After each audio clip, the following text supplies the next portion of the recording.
so today I'm going to be reading Becoming Brianna, Part 5, so let's get started. 2 3/4 months ago, I'm sitting on the deck steps at my dad's. We finally got the patio all set for spring. Furniture hosed down, old lemonade can tossed, new weed, loose plank fixed. I'm rolling a disgusting tennis ball with my foot. It got into the yard by accident. Probably belongs to the neighborhood's dog. Shoe marks, slobber, cracked on one side. This is usually where I come out to think. My bedroom is my thinking room all window. But as soon as warm weather hits, I come out here. Even my brain needs some air. Besides, my room is getting too distracting with all the homework, STEM stuff, and Hebrew notes spread everywhere. Not to mention the books and clothes that I still haven't done anything with. Move along, nothing to see here. Please go away. I feel really depressed. It's been a week since Emmy and I have spoken to each other. It is the longest we've ever been apart. I haven't been this lonely since, well. The ball slips away and rolls downhill into a hedge separating our yard from the neighbors. A furry paw suddenly pokes out of the hedge and pulls in the ball. They both disappear. The thing is, I may be lonely, but I'm also mad. Hopping mad. And for me, that always beats lonely, because there's usually a valid reason behind mad. You can't argue with data. Sad, mad. Facts. Official looking pointer. Scientist. I texted both Dev and Zoe the day after Em and I had our fight. I guess I needed some friends. Zoe came over, which kind of surprised me. She usually likes to hang at her house. I get it, it's pretty posh. How I imagined Zoe's house. Zoe's actual house. Mostly we hung out and watched TV. She briefly tried to cheer me up. She doesn't deserve you. Let's make up a song about her and play it on her ukes. That's okay. After that, we didn't really say much, but she tried. Then Dev came over the next day. Funny how I used to think he was annoying. Things sure have changed. Half crying, half ranting, yap, yap, yap.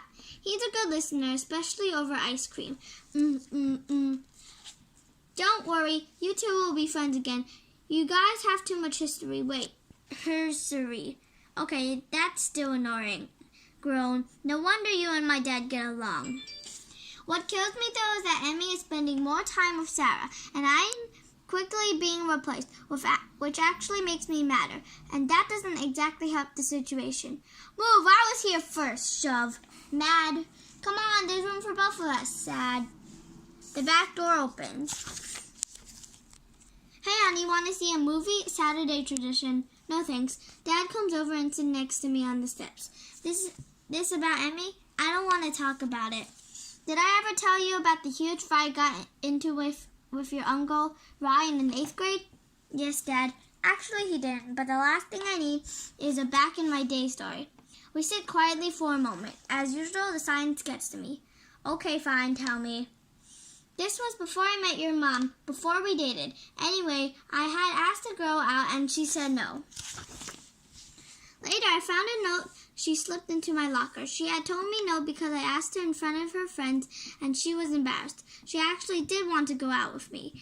I was so happy. This was on a Friday. I took the note home and memorized it. Suddenly, I was in love. I got a thing for ya, baby. I even listened over and over to a song that reminded me of her. On Sunday night, Uncle Ryan laughed and told me he wrote the note. Gasp, what'd you do? I forgave him. What, you did? Yeah, after about a week and one brutal prank of freezing a Mentos in an ice cube and sticking in his soda bomb. Ah! Chuckle. That's not exactly a good role model story, Dad. No, but I just wanted to let you know that people can be dumb and hurtful, and sometimes it's good to cool off and get back to where you were. You can't stand Uncle Ryan. Yes, but we still got back to a better place after I forgave him. You mean got even with him? That too. I smile, but I'm still not ready to forgive Emmy.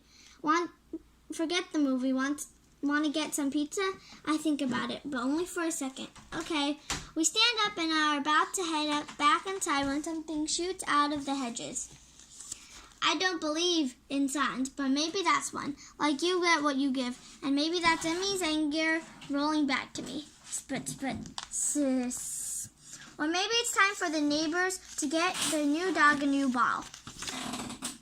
Now, it's an hour until the service. Dev sits with me while I ignore the drama in the party room. Aunt Ashley and Aunt Danny playing referee between parents.